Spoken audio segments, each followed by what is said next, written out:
เน่พ่อใหญ่หัวล้านนี่เพิ่นสิเฮ็ดหยังอีกแล้วเก็บมะเขือมะแขนใส่โอ้เพิ่นแกงหน่อเนาะหอยมะเขือเพิ่นก็ใส่ลงแล้วมะเขือหอยจับใส่ลงแล้วเผ็ดก็บิดใส่ลงแล้วบ่สนใจหยังแล้วรุ่นนี้เนาะอันนี้ก็จะเป็นใบหยังก็ใบขิงเนาะใบขิงใบยะนางเนาะ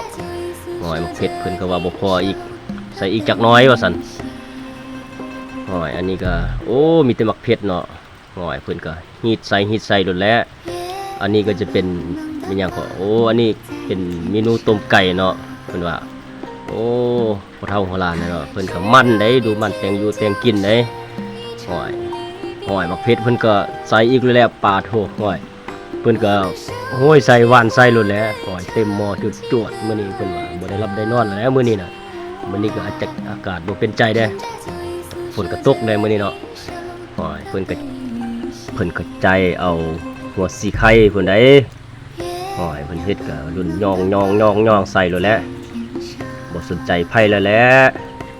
หอยมื้อนี้สู่กินสุกนอกกูให้เบิดว่าซั่นเพิ่นว่าปลาโตเนี่ยเพิ่นย่องแล้วเพิ่นก็ใส่แล้วแหละหอยมื้อนี้เพิ่นมาจับหยังอีกแล้วใบขิงเนาะเครื่องหอมก็มีหลายอันหลายแนวเนาะหอยมีฮอดใบขี้ฮูดเนาะเกียงเนาะเพิ่นใส่เนาะหอยเพิ่นก็ย่องใส่ลดแล้วหอย